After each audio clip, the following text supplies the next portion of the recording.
হোটেলের থেকেও সুন্দর এমন একটা ক্যান্ডেল লাইট ডিনারের আয়োজন যদি বাড়িতেই করা যায় তাহলে কেমন হয় বলুন তো।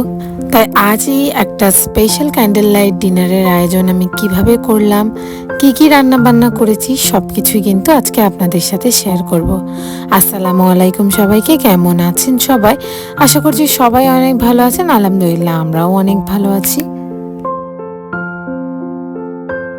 তো দুপুরের পরপরই কিন্তু আমি প্রিপারেশন নেওয়া স্টার্ট করে দিয়েছিলাম। তো দুপুরে রান্না বান্না করে পিৎজার ডোটা আমি মেখে নিচ্ছিলাম। যেহেতু এই পিৎজার ডোটা তো অনেকক্ষণ রেস্টে রাখতে হয়, তাই জন্য আমি এটা কিন্তু দুপুরেই করে নিয়েছিলাম। তো অল্প একটুখানি ইস্ট আর একটুখানি চিনি আর পানি দিয়ে আগে ইস্টটাকে আমি অ্যাক্টিভ হতে দিয়েছিলাম। তো প্রায় 15 মিনিট পরেই কিন্তু ইস্টটা এরকম ঘোলাটে মতো হয়ে গেছে, মিক্স হয়ে গেছে। তারপরে কিন্তু এখানে আমি 1 কাপ ময়দা দিয়ে দিয়েছি আর অল্প একটু নুন দিয়েছিলাম। তো খুব বেশি যেহেতু করবো না, তো এই 1 কাপ ময়দায় কিন্তু আমাদের মানে যে স্মল সাইজের যে পিৎজাটা সেটা কিন্তু দুটো হয়ে যাবে। তো এখানে আমি ভালোভাবে পিৎজার ডোটা আমি আঠালোভাবে অল্প একটু পানি দিয়ে কিন্তু এরকম আঠালোভাবে মেখে নিচ্ছি। দেখতেই পাচ্ছেন এরকম হাতে লেগে লেগে যাবে, এরকমভাবে কিন্তু ডোটা মাখতে হবে। তো অল্প অল্প পানি দিয়ে কিন্তু ভালোভাবে ডোটাও মেখে নিয়েছি। আর এই তো ডোটা একদম মসৃণ করে ওপরে একটুখানি তেল দিয়ে এখন আমি রেখে দিচ্ছি রেস্টে। আর রেস্টে এই ডোটাকে প্রায় 5-6 ঘন্টা আমি রাখবো। তারপরে সন্ধ্যে থেকে কিন্তু রান্না বান্না স্টার্ট করে দিয়েছি। এখানে দেখতে পাচ্ছেন চিকেনগুলো আমি 4 ভাগে করে রেখেছি। তো একটা একটা করে আপনাদেরকে জানাই যে কি করছি আমি। তো প্রথমে যে পিসটা করে রেখেছি চিকেনের ব্রেস্ট পিসটা আমি এরকম সরু সরু করে এরকম কেটেছি, যেটা আমি সটে করে পিৎজার মধ্যে দেব। তো এই পিৎজার যে চিকেনটা এটা কুক হতে বেশি একটা সময় লাগবে না, 5-7 মিনিট জাস্ট ফ্রাই করে নিলেই কিন্তু চিকেনটা খুব ভালোভাবে সফট হয়ে যাবে। তো এখানে একটা প্যানের মধ্যে তেল, তারপরে চিকেন, নুন, গোলমরিচ গুঁড়ো, সয়া সস, তারপরে অল্প একটুখানি লঙ্কার গুঁড়ো দিয়ে ভালো করে কিন্তু এখানে ফ্রাই করে নিচ্ছি। 5-7 মিনিট ফ্রাই করলেই কিন্তু চিকেনটা একদম সফট হয়ে যাবে। তো যতক্ষণ কিন্তু পিৎজার এই চিকেনটা সফট হচ্ছে ততক্ষণ কিন্তু আমি অন্যদিকে ম্যারিনেশনগুলো কমপ্লিট করে নিচ্ছি। তো এখানে একটা হচ্ছে পাকোড়ার চিকেন আর একটা হচ্ছে আমার যে চিকেন হোয়াইট গ্রেভি করব সেটার চিকেন। তো এইখানে আমি সমস্ত কিছু কিন্তু সেম দিচ্ছি। আদা রসুন, লঙ্কার গুঁড়ো, সয়া সস, ভিনেগার, নুন, তো তারপরে হচ্ছে অল্প একটুখানি গোলমরিচের গুঁড়ো। জাস্ট যেটা আমি পাকোড়া করছি ওতে এক্সট্রা মশলা বলতে জিরের গুঁড়োটা দিয়েছি। আর দুটোর মধ্যেই কিন্তু কর্নফ্লাওয়ার, ময়দা আর ডিম, এটা কিন্তু দুটোর মধ্যে যাচ্ছে। তো প্রায় সিমিলার দুটোরই কিন্তু ম্যারিনেশন। জাস্ট যেটা আমি চিকেনের হোয়াইট গ্রেভি করব তার মধ্যে লঙ্কার গুঁড়োটা একটু কম দিয়েছি, আর যেটা পকোড়া করব ওতে লঙ্কার গুঁড়োটা একটু বেশি দিয়েছি, আর এক্সট্রা মশলা বলতে আমি জিরের গুঁড়োটা অ্যাড করেছি। তো এই সব কিছু দিয়ে ভালো করে কিন্তু আমি এখানে মিক্স করে নিচ্ছি। আর মিক্স করে নেওয়ার পর কিন্তু দুটোই আমাকে ফ্রাই করতে হবে। তো যেহেতু অনেক কিছু রান্না করব, হাতে খুব বেশি সময় নেই, তো ম্যারিনেট করে কিন্তু অনেকক্ষণ রাখবো না। তো মানে যেই চিকেনটা আমার পিৎজার জন্য সটে হচ্ছে সেটার পরপরই কিন্তু আমি এগুলো ফ্রাই করে নেব। যদি আপনাদের কাছে সময় থাকে তাহলে আপনারা আগে থেকে কিন্তু মানে ম্যারিনেশনটা করে তারপরেই কিন্তু ফ্রাই করবেন। তো এই তো এখানে দেখতে পেলেন আমার চিকেনটা সফট হয়ে গেছে। ওইটা আমি সরিয়ে প্যানের মধ্যে বেশি করে তেল দিয়ে দিচ্ছি যেহেতু ডিপ ফ্রাই করব। তো এখানে ফার্স্টে যেটা আমি করছি সেটা হলো যেটা আমার চিকেন হোয়াইট গ্রেভির যে চিকেনটা সেটা ফ্রাই করছি। তো চিকেন হোয়াইট গ্রেভির যে চিকেনগুলো সেগুলো কিন্তু আমি ভালোই বড় বড় পিস রেখেছি, আর যে পাকোড়ার পিসগুলো সেটা কিন্তু একদম ছোট ছোট রেখেছি। তো এতে এইগুলোকে উল্টে পাল্টে একদম হালকা লাইট ব্রাউন করে কিন্তু ফ্রাই করে নিতে হবে। খুব বেশি লালচে করে অনেকক্ষণ ধরে ফ্রাই করার কিন্তু কোনো দরকার নেই। তো যতক্ষণ আমার এই চিকেনগুলো ফ্রাই হচ্ছে ততক্ষণ কিন্তু আমি এখানে চিকেন ডাম্পলিংসের জন্য স্টাফিং রেডি করে নিচ্ছি। তো এখানে চিকেন কিমা, পেঁয়াজ কুচি, একটু ধনেপাতা কুচি, তারপরে আদা রসুন, নুন, গোলমরিচ গুঁড়ো আর অল্প একটু তেল দিয়ে ভালো করে আমি কিন্তু এটা মেখে নিচ্ছি।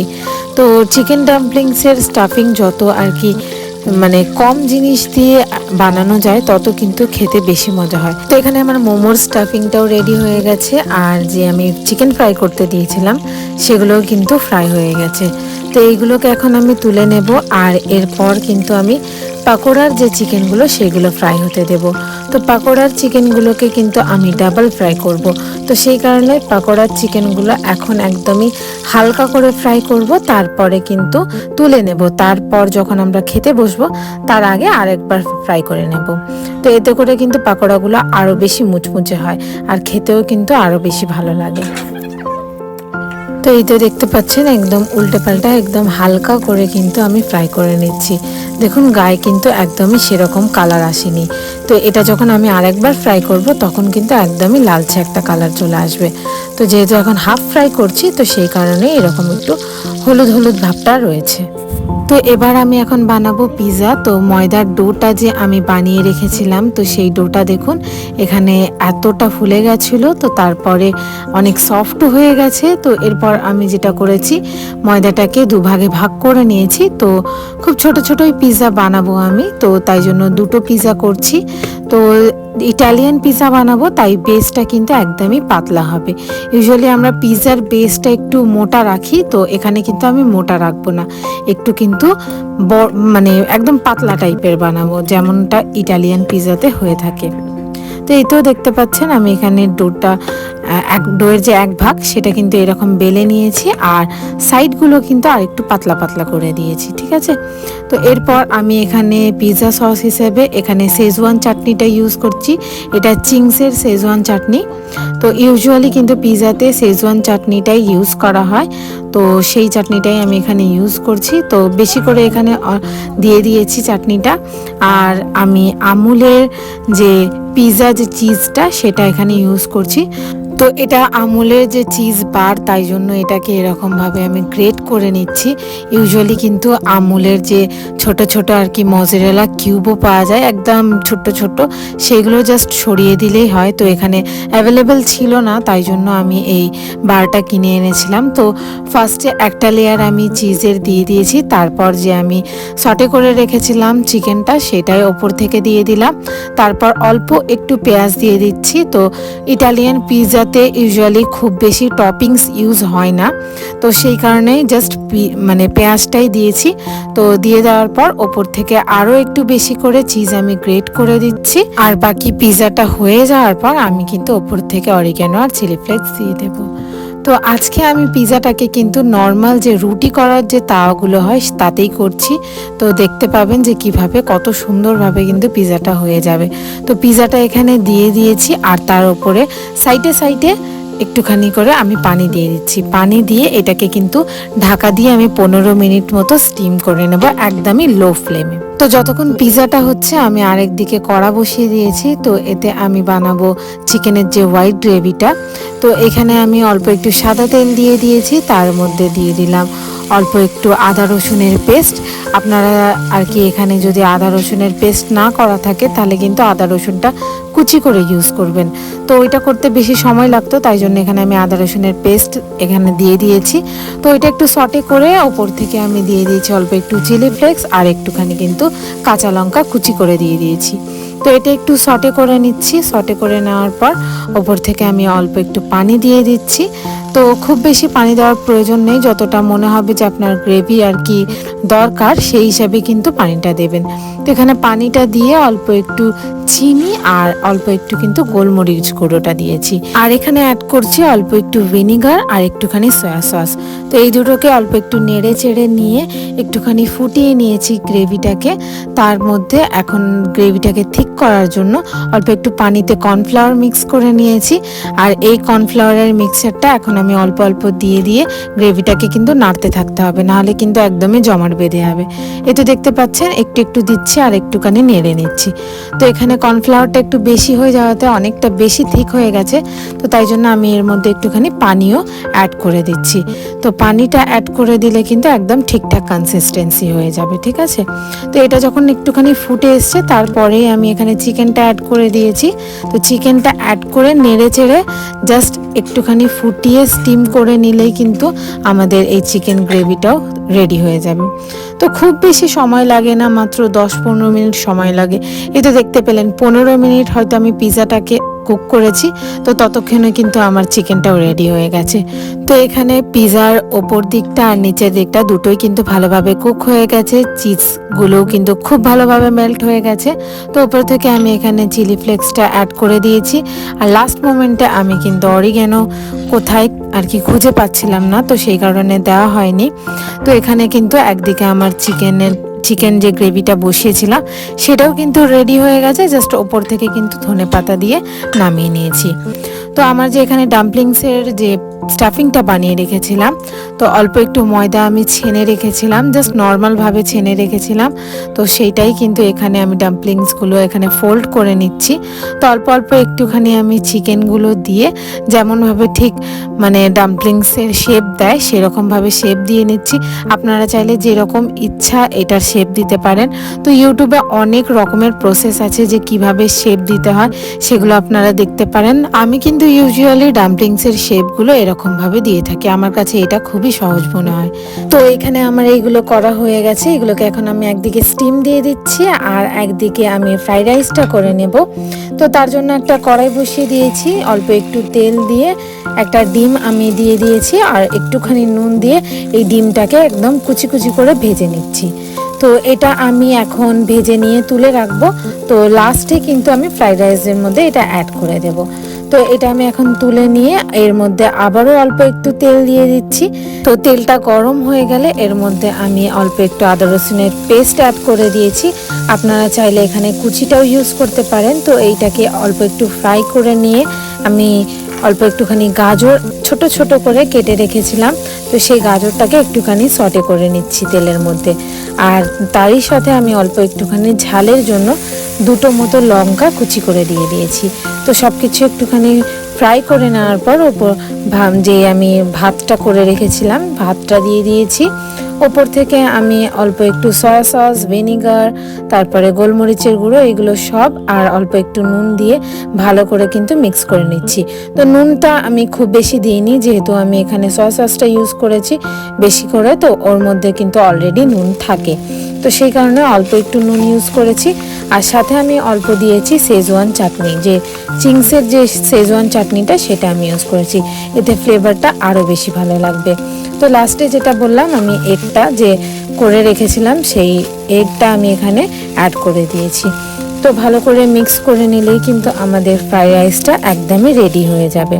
আর লাস্টলি আমার মনে হলো একটা চিকেন পাকোড়াকে ছোট ছোট পিস করে ফ্রাইড রাইসের মধ্যে দিয়ে দিলে কিন্তু খেতে একটু ভালো লাগবে। তো সেই কারণে কিন্তু লাস্টে আমি একটুখানি চিকেনও অ্যাড করে দিয়েছি আর সাথে অল্প একটুখানি ধনেপাতা কুচি। তো এটা এখানে ফ্রাইড রাইসটা হয়ে গেছে, এখানে আমার মোমোটাও স্টিম হয়ে গেছে। তো এখানে প্রায় সব কিছু কমপ্লিট। আর অল্প একটুখানি আমি ফ্রেঞ্চ ফ্রাইস মিক্স করে রেখেছিলাম, তো সেটাই কিন্তু এখানে আমি ফ্রাই করে নিচ্ছি। আর এই ফ্রাইটা হয়ে গেলে কিন্তু যে চিকেনটা আমি বলেছিলাম যে ডাবল ফ্রাই করব, সেই চিকেনটাও কিন্তু ফ্রাই করে নেব।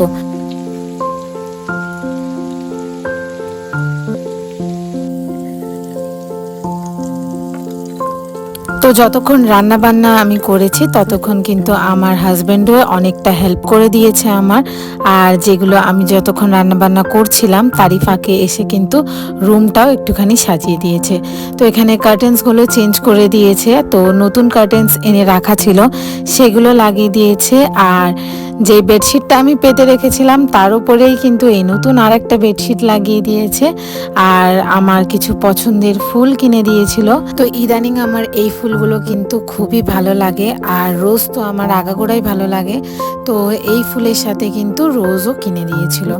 তো এই ফুলগুলোকে আমি একটা ভাসের মধ্যে রেখে দিচ্ছিলাম। তো ডাইনিং টেবিলের সামনেটা একটু মনে হচ্ছিল ফাঁকা ফাঁকা লাগছে, তো সেই কারণে ভাবলাম একটা ভাস রেখে এই ফুলগুলোই রেখে দিই, তো দেখতে কিন্তু সুন্দর লাগবে।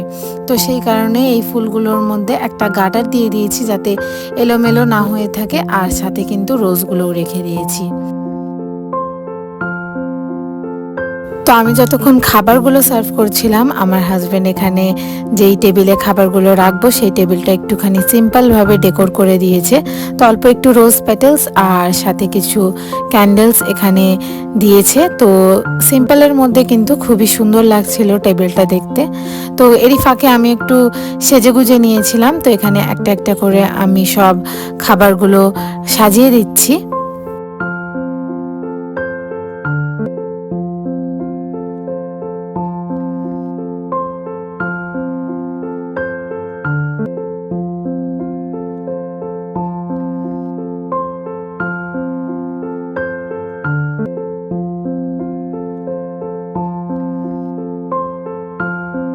তো আজকের ভিডিওটা যদি আপনাদের কাছে ভালো লেগে থাকে, অবশ্যই আমার ভিডিওতে একটা লাইক করে দেবেন, আর আমার পাশে থাকার জন্য অবশ্যই কিন্তু আমার চ্যানেলটাকেও সাবস্ক্রাইব করে দেবেন। তো আমি যেহেতু কোনো রকম মিষ্টি কিছু বানাইনি, তো সেই কারণে আমি আমার হাজব্যান্ডকে দিয়ে একটুখানি পেস্ট্রি আনিয়ে নিয়েছিলাম। তো এখানে পেস্ট্রিটাও রেখে দিয়েছি। তো একদমই টেবিলটা ভরে গেছিলো, তো ড্রিঙ্ক রাখার জায়গা ছিল না বলে তো ভাবলাম বেডের মধ্যেই আমরা এখানে ড্রিঙ্কটা রাখবো। তো সেই কারণে বেডের মধ্যে একটুখানি ডেকোর করলাম। তো অল্প একটু রোজ পেটালস আর একটু লাইট দিয়ে মানে বেডটাও ডেকোর করেছি। তো আজকের এই ক্যান্ডেল লাইট ডিনারের আইডিয়াগুলো আপনাদের কেমন লাগলো অবশ্যই আমাকে কমেন্টে জানাতে কিন্তু একদমই ভুলবেন না।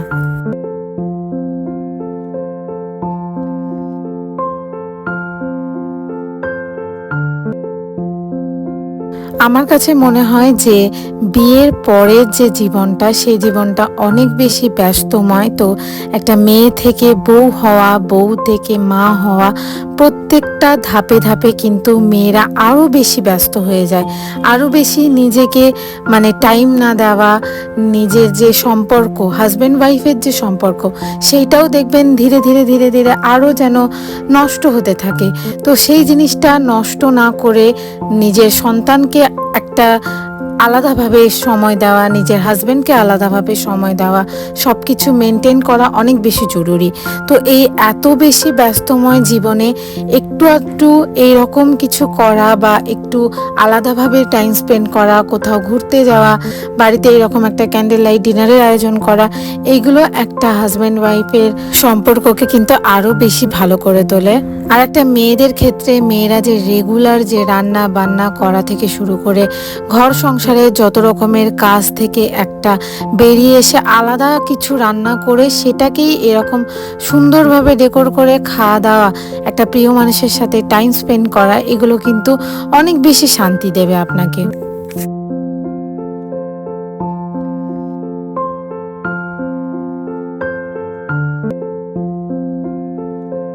তো আজকের ভিডিওটা কিন্তু আমি এখানেই শেষ করছি। সবাই ভালো থাকবেন, সুস্থ থাকবেন। আল্লাহ হাফিজ।